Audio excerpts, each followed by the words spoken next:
जो अवामी ताकत से आई हुई गवर्नमेंट होती है उसमें और एक वो गवर्नमेंट जिसको मुसल्लत किया जाए अवाम में, उसमें क्या फ़र्क होता है। आज ना पीपल्स पार्टी की कोई सियासत, अगर पीपल्स पार्टी का चेयरमैन कौमी असम्बली में अपने मंशूर के खिलाफ बात करता है मतलब उसकी कोई सियासत नहीं है। अगर नवाज शरीफ साहब अपने बयानिए वोट को इज्जत दो को छोड़ के अपने भाई को बूट पॉलिश पे लगा देते हैं तो सियासत तो नहीं है। आज मेरे ख्याल में अगर कोई आदमी अपनी सियासत के हवाले से सही ट्रैक पे आ रहा है तो वो इमरान खान है, जिसको जो लोग लेकर आए थे उसने वो कहता है कि जी आपका हक नहीं है हुकूमत करवाने का या करने का, तो आप अलग हो जाएं। अगर आज वो इस्टेब्लिशमेंट के कहने पे ये ड्रामा नहीं हो रहा तो इस वक्त तो लीडर तो सिर्फ इमरान खान रह गया, फिर बाकी सब तो इस दौड़ में लगे हुए हैं कि जी कौन बेहतर बूट पॉलिश कर सकता है। तो अगर इमरान खान साहब मैं आज ये एक लम्हे के लिए ये ज्यूम कर लेता हूँ कि मेरी बेटी जी जिसका जो बहुत पढ़ी लिखी भी है, जिसका सोशल मीडिया पे ज़्यादा बड़ा कैनवस है उसको देखने का, बिल्कुल ऐसे ही है, उसने मेरे से बेहतर नतीजा निकाला इमरान खान के बारे में और वो ये समझती है कि वो हकीकी आज़ादी के लिए काम कर रहा है। अगर आज मिलिट्री इस्टेब्लिशमेंट इमरान खान को सपोर्ट नहीं कर रही और इमरान खान अपने बलबूते पे अटक जेल में है तो वो इस वक्त पाकिस्तान का सबसे बड़ा लीडर।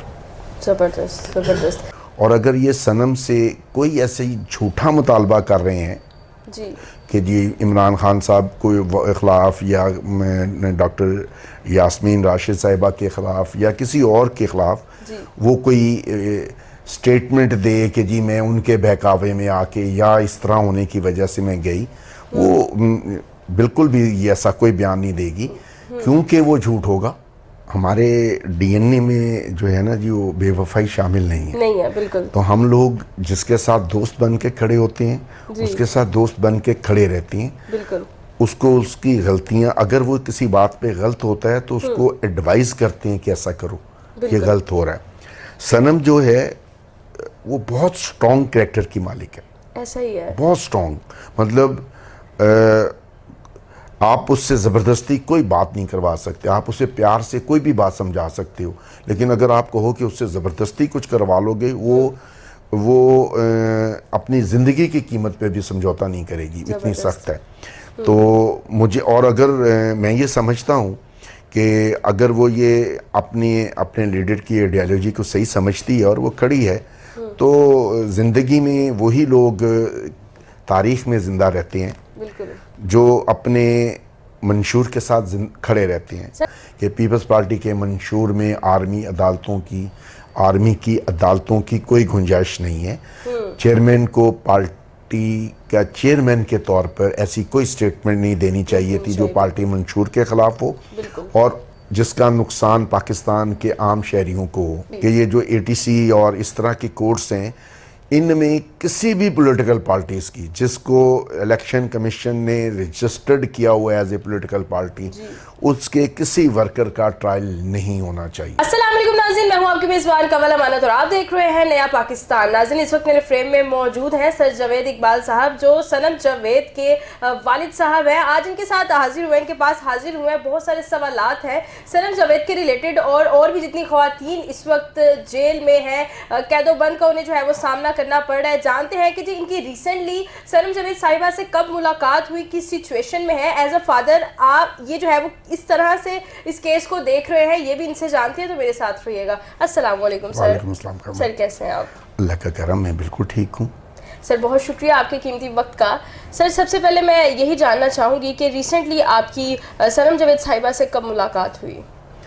मेरी सनम से मुलाकात को अब 4 दिन हो गए। 4 दिन से मैं दूसरी एक्टिविटीज़ की वजह से मसरूफ़ था तो उसको मिलने नहीं जा सका, लेकिन मेरी फैमिली के लोग मेरी वाइफ और बाकी लोग वो उसके जो मुलाकात के औकात हैं या हफ्ते में एक दफ़ा वाला वो जा रहे हैं। इस पीर को मैं नहीं जा सका था जी। तो इस वक्त बिल्कुल ठीक सिचुएशन में है, ठीक ठाक है, खैरियत से हैं आप? सिचुएशन जेल में तो ठीक नहीं होती हुई, लेकिन अगर आप उसकी स्प्रेड पूछ रही हैं तो वो बिल्कुल ठीक है, बिल्कुल ठीक है। शी इज़ फुली कॉन्फिडेंट, उसको कोई इशू नहीं है और वो वो जो वो समझ रही है अपना, जिस वजह से वो वहाँ पर है, वो समझ रही है कि मैं ठीक हूँ। जी, मैं वो अभी भी अपने उसी पॉइंट ऑफ व्यू पे है जो पहले दिन से थी। कमल, मैंने पहले भी 2-4 दोस्तों से जब मेरी बात इंटरव्यू हुआ, मैंने उनको बताया कि हम लोगों ने अपने बच्चों की तरबियत ये की है कि झूठ नहीं बोलना। मोहम्मद सल्लल्लाहु अलैहि वसल्लम के पास ना एक बद्दू आया जी। उसने कहा क्या मोहम्मद, मेरे में दुनिया की सारी बुराइयां पाई जाती हैं, हर बुराई। तो उन्होंने कहा तुम झूठ बोलते हो? मैंने कहा जी मैं बोलता हूँ। उन्होंने बस तुमने झूठ नहीं बोलना। ठीक है। जब उसने झूठ बोलना छोड़ दिया तो 15-20 दिन के बाद जब वो आया, लोगों ने बताया कि जी आपने तो, उसमें तो इतनी बड़ी बड़ी बुराइयां थी, वो आपने नहीं कहा, सिर्फ झूठ छोड़ने का कहा। तो उन्हें हज़ूर सल्लल्लाहु अलैहि वसल्लम ने फरमाया कि जाओ आप देखो जाके वो कोई और बुराई करता है। तो वो कोई बुराई नहीं करता था। हमने अपने बच्चों को एजुकेट किया कि अगर आपकी ज़िंदगी भी एट रिस्क हो तो आपने झूठ नहीं बोलना। और अगर ये सनम से कोई ऐसे ही झूठा मुतालबा कर रहे हैं जी कि जी इमरान खान साहब के ख़िलाफ़ या डॉक्टर यास्मीन राशिद साहिबा के ख़िलाफ़ या किसी और के ख़िलाफ़ वो कोई स्टेटमेंट दे कि जी मैं उनके बहकावे में आके या इस तरह होने की वजह से मैं गई, वो बिल्कुल भी ऐसा कोई बयान नहीं देगी, क्योंकि वो झूठ होगा। वो अपने वो सोशल मीडिया एक्टिविस्ट है, उसका अपना एक आफ्टर शॉक के नाम से एक चैनल चलाती है और वो हार्डकोर सपोर्टर है इमरान खान से की, उस आज से नहीं, जब वो क्रिकेट खेलते थे उस वक्त से है। उस वक्त से है। जी हाँ, उस वक्त से उसको एज ए क्रिकेटर पसंद करती थी।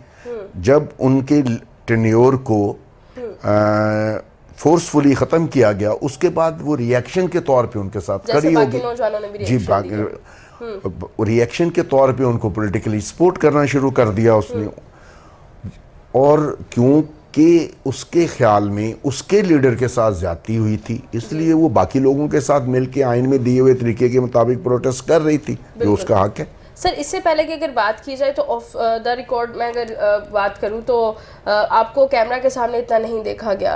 अब कुछ तकरीबन पिछले 1 हफ्ते से जो है वो चैनल्स ने आपको जो है वो टच में लेना स्टार्ट किया है। ये पहले आप वक्त नहीं दे रहे थे, वो क्या सिलसिला था? क्योंकि प्रेशर था कि जी आप मीडिया के सामने ना आए। कमल, मेरे पे कतई तौर पे कोई प्रेशर नहीं था, ना मैं किसी प्रेशर को एक्सेप्ट करता हूँ। मैं कायनात में अपने रब के अलावा किसी के सामने ना झुकता हूँ ना रोता हूँ। जबरदस्त। ठीक है। मैं आज तक मैंने ज़िंदगी में सिर्फ 2 दफ़ा रोया हूँ। एक उस दिन जिस दिन बेनज़ीर शहीद हुई थी, एक उस दिन जब मेरे वालिद साहब एक्सीडेंट में जिनकी जब डेथ हुई थी। या रोता हूँ अल्लाह के सामने सिर्फ, किसी और के सामने नहीं। किसी शख्स ने, किसी अदारे ने मुझे आके ये नहीं कहा कि आप मीडिया के सामने ना आए। मैं मसरूफ़ था। मैंने किसी ने मुझे पूछा, इस सिलसिले में कहा भी नहीं कि मैं आके अपना पॉइंट ऑफ व्यू दूं। और पिछले जब से बीबी की शहादत हुई है, उसके बाद से मैंने पॉलिटिकल एक्टिविटीज़ को कम कर दिया था, क्योंकि मेरे पास एक ऑफिशियल बड़ी जिम्मेदारी है, तो मेरे पास टाइम बहुत कम होता है। और फिर सनम की अरेस्ट के बाद से डेफिनेटली मेरी रिस्पॉन्सिबिलिटीज़ उस हवाले से और ज़्यादा बढ़ गई थी। तो मैं, क्योंकि अब मीडिया वालों ने मेरे से आके पूछा तो मैंने उनको जवाब दिया। बिल्कुल सर, चूंकि आप जो है वो इस केस को खुद देख रहे हैं, आपके इंटरव्यूज़ में मैंने सुना कि जी कोई भी पार्टी जो है वो साथ नहीं दे रही, ना उन्होंने कुछ ऐसा वैसा किया है, तो आप ही इस केस को थोरोली देख रहे हैं, ऐसा ही है? नहीं, कोई भी देखें, मैंने ये कहा कि मैंने मंसूर अली खान साहब ने ये मेरे से सवाल किया था। डेफिनेटली वो ये इस बात को इस एंगल से देख रहे थे कि क्या पीटीआई ने मेरे साथ कोई सपोर्ट किया है। जी। मैंने उनसे ये कहा कि पीटीआई की जो ऑर्गेनाइजेशन है, लीगल ऑर्गेनाइजेशन, वो मैनेज नहीं कर सकी इन केसेस को प्रॉपरली। और हर आदमी भांग भांग की बोली बोल रहा है। बिल्कुल। और उनकी वजह से केस लेट हो रहा है। मैंने अपने प्रोफेशनल वकील किए 2, ताकि ये काम थोड़ा रैपिडली हो सके। नहीं, हम उसको मेरिट के मुताबिक और अपने जिस अंदाज में हम चाहते हैं अपनी कोर्ट्स में अपने आप को पेश करने के लिए, हम उस तरह उसको चला सकें। बिल्कुल। आज से कोई, जब इमरान खान साहब बाहर थे, आज से कोई 41-42 दिन से तो वो अंदर हैं। आज से मेरे ख्याल में कोई 50-60 दिन पहले की बात है, मैं ATC में था मेरे अपने वकीलों के साथ, दोनों के साथ। तो इमरान खान साहब ने अपने लोगों को इंस्ट्रक्शन दी थी, उन्होंने मेरे से कांटेक्ट भी किया, जिसमें स्पेशली परवेज़ मलिक साहब थे, बाकी दोस्त भी उनके जो बाकी लोग हैं, उन्होंने मुझे कार्ड वगैरह दिए। आलिया अंजम हमीद साहिबा थी, वो भी आती रहीं। लेकिन क्योंकि मैं इस मामले में ऑलरेडी 2 वकील हायर कर चुका था, इसलिए मैंने अपने वकला के थ्रू ही उस मुकदमे को चलानी। फिर दरमियान में मुझे PTI के एक अच्छे सपोर्टर हैं, नसीरुद्दीन खान नैयर साहब जी, वो बड़े जी जी आला पाए के वकील हैं ATC के।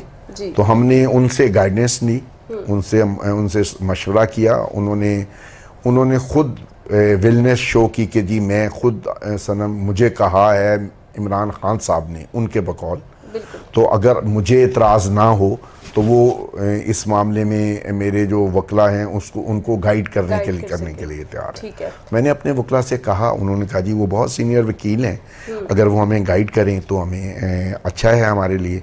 और अब अगर हम कहीं फील करते हैं कि हमें गाइडेंस की ज़रूरत है तो हम नैयर खान साहब से सर, इस वक्त हम इस केस को कहाँ देख रहे हैं और हम कब तक एक्सपेक्ट कर सकते हैं कि जी सनम जावेद साहिबा और बाकी जो खातून हैं वो आ जाएंगी बाहर? अगर केस को मेरिट के बेसिस पे देखा जाता तो जिस दिन औरतें गिरफ्तार हुई थीं उसके ज़्यादा से ज़्यादा जो जुडिशल फिज़िकल रिमांड था, उसके बाद जिस दिन वो जुडिशल हुई हैं उसके 1 या 2 दिन में उन सब की बेल्स हो जानी चाहिए थी। हमारी अदलिया जो है वो बहुत ज़्यादा प्रेशर में होने की वजह से प्रॉपर एक्ट नहीं कर पा रही, इसलिए बिला वजह। और कुछ अदलिया में छुट्टियों के पीरियड चल रहा था, गर्मियों की छुट्टियां चल रही थी। अब वो अदलिया रेगुलर हो गई, हाई कोर्ट भी हो गई है। अब मुझे ये उम्मीद है कि हम लोगों की जो 12 को बेल लगी थी वो फराद अली शाह साहब के ना आने की वजह से पेंडिंग हो गई थी, तो वो अब उस पर 16 तारीख है। हमारी तरफ से नियर अबाउट हाफली हम लोग अपना जो आर्गूमेंटें कंप्लीट कर चुके हैं। तो उसके बाद की जो सूरत हाल डेवलप हुई है वो हम 16 तारीख को फर्दर उसको अपने आर्गूमेंट करेंगे, फिर सरकारी वकील करेगा। मुझे उम्मीद है कि जो भी फैसला होना होगा, ये तो जज साहिबा बेहतर समझती हैं क्या होना है, लेकिन मुझे अगर मैं मेरिट पे एज्यूम करूं तो 16 को ज़मानत हो जानी चाहिए। और अगर वो 16 को सनम की ज़मानत हो जाती है तो जो PTI की दूसरी ख़वातीन जेल में हैं वो भी मुझे सारी सनम की तरह अजीज़ हैं, क्योंकि वो सियासी कैदी हैं। बिल्कुल ऐसे ही है। मेरी पूरी ज़िंदगी जो है सियासत में इंसानी हकूक़ और पॉलिटिकल वर्कर के हकूक़ के लिए गुजरी है। वो किसी भी पार्टी के वर्कर हों, खा वो PTI के हों। मैंने तो बल्कि अपने चेयरमैन पे इस बात पे क्रिटिसाइज़ किया कि मेरे चेयरमैन ने कौमी असम्बली में खड़े होकर ये कहा कि वो आर्मी अदलिया जो है उनकी आर्मी की जो अदालतें हैं उनकी मुखालफत सिर्फ इस बेसिस पे नहीं करेंगे कि उसके बेनिफिशरी जो हैं वो इमरान खान या उनके लोग हो सकते हैं। तो मुझे उस पर शदीद रिजर्वेशन थी। मैंने उसको बाकायदा पॉइंट आउट किया कि पीपल्स पार्टी के मंशूर में आर्मी की अदालतों की कोई गुंजाइश नहीं है। चेयरमैन को पार्टी का चेयरमैन के तौर पर ऐसी कोई स्टेटमेंट नहीं देनी चाहिए थी जो पार्टी मंशूर के खिलाफ हो और जिसका नुकसान पाकिस्तान के आम शहरियों को हो। बिल्कुल ऐसे ही है। अब वक्त आ गया है कि पाकिस्तान की पॉलिटिकल पार्टीज इकट्ठे बैठें। अगर इमरान खान साहब ने 3.5 साल पॉलिटिकल लोगों के साथ डायलॉग ना करके इस्टेब्लिशमेंट के हुक्म के जिसके मुताबिक अब वो ये कहते हैं कि ये मेरे तो इख्तियार में कुछ नहीं था और बाजवा साहब सारे मुल्क को चला रहे थे, उनको पॉलिटिकल पार्टीज़ के साथ मिलकर सिविल रूल को बहाल करने की कोशिश करनी चाहिए। ह्यूमन राइट्स की जो एक्टिविटीज़ हैं आने वाली कोई भी गवर्नमेंट हो उनके लिए मेरी ये प्रपोजल होगी कि ये जो ATC और इस तरह के कोर्ट्स हैं इनमें किसी भी पॉलिटिकल पार्टीज़ की जिसको इलेक्शन कमीशन ने रजिस्टर्ड किया हुआ है एज ए पॉलिटिकल पार्टी उसके किसी वर्कर का ट्रायल नहीं होना चाहिए। नहीं होना चाहिए। पॉलिटिकल वर्कर आपके पॉइंट ऑफ व्यू से इख्तलाफ रखता है, आप उसको अगर उसने कोई जुर्म किया है तो उसको उसमें करें, वो दहशतगर्द नहीं है, बिल्कुल वो मुल्क का दुश्मन नहीं है। उसकी आइडियोलॉजी मुल्क के लिए बेहतर है, दूसरी पार्टी उसको अपने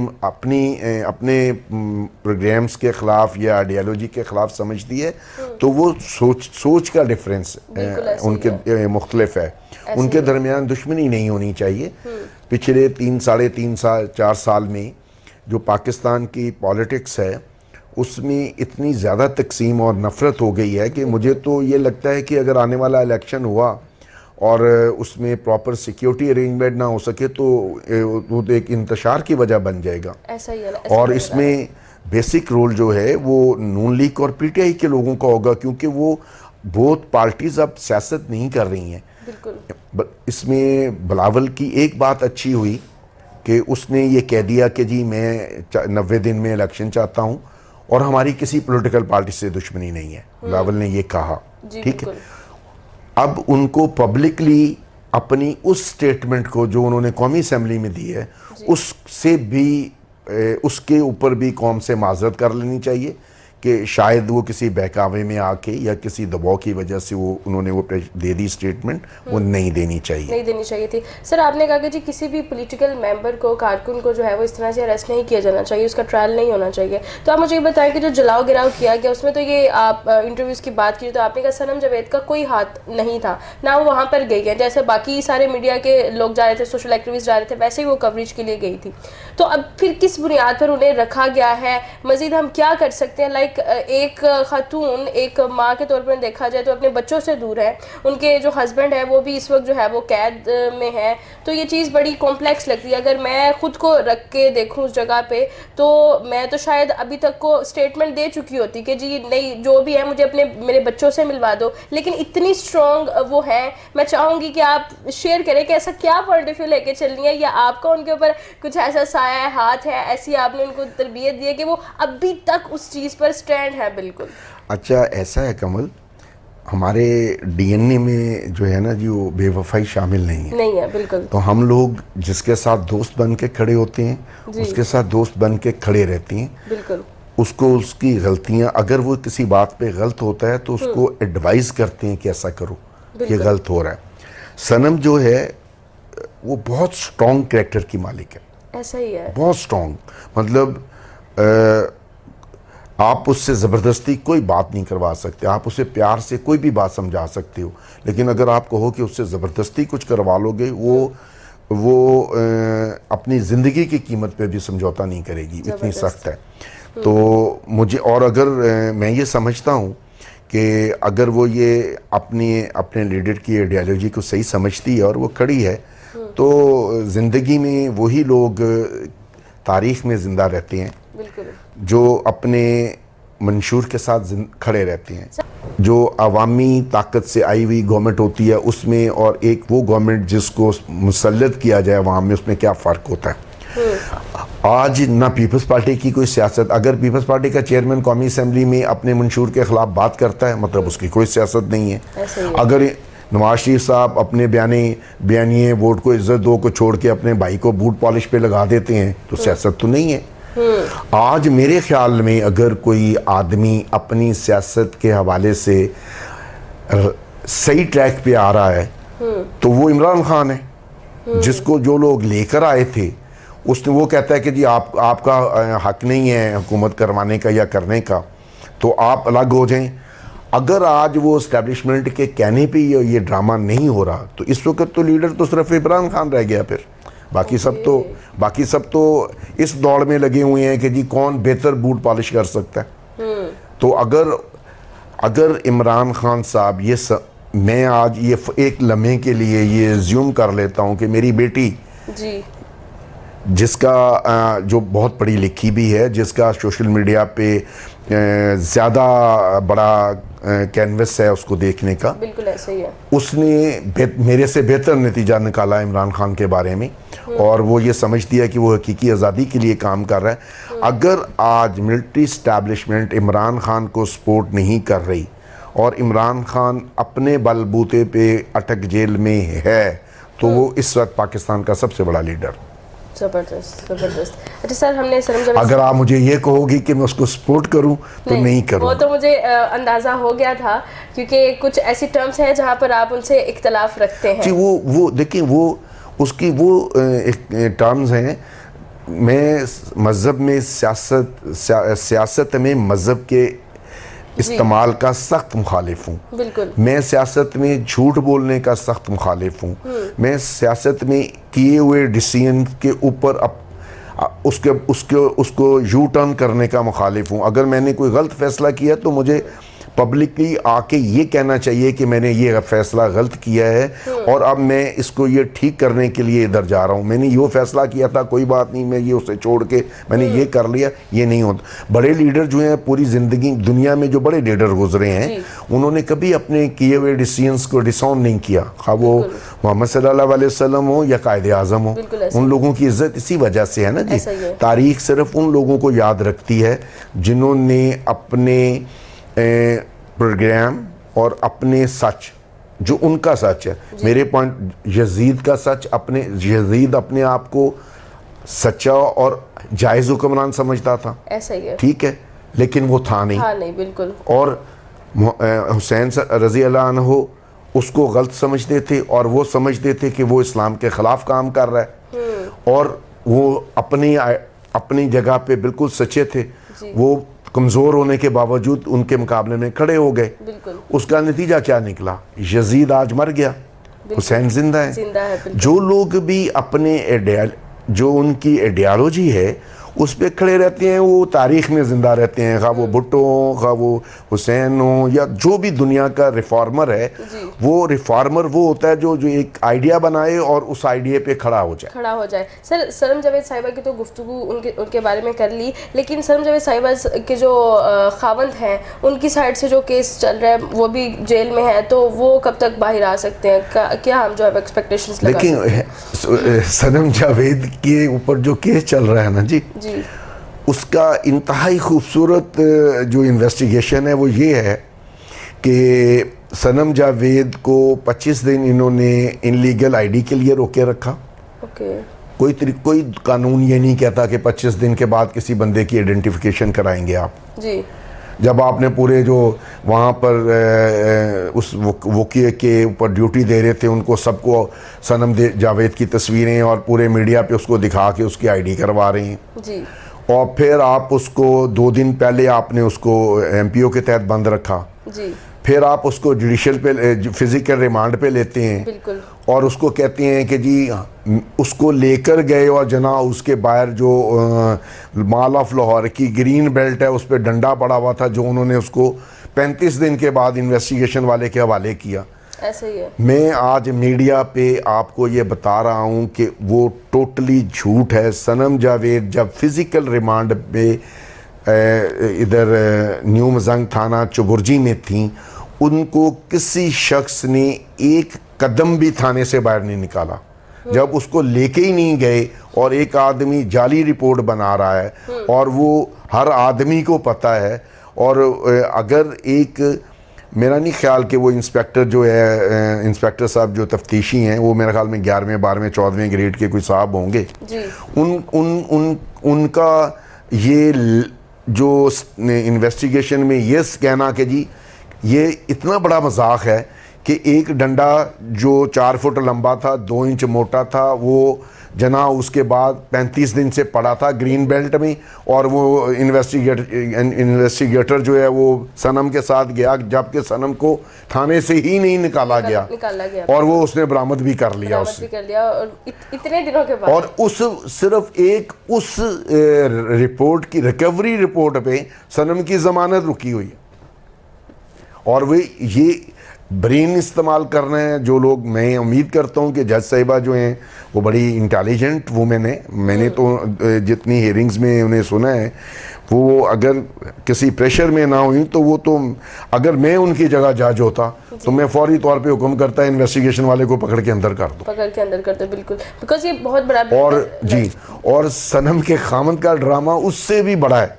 अच्छा, उसको गिरफ्तार किया जाता है 91 डे के बाद। ओके, जब वो एयरपोर्ट पे जा रहे हैं, बिल्कुल, उसको पकड़ के ले आते हैं, उसका फिजिकल रिमांड लेते हैं और उसको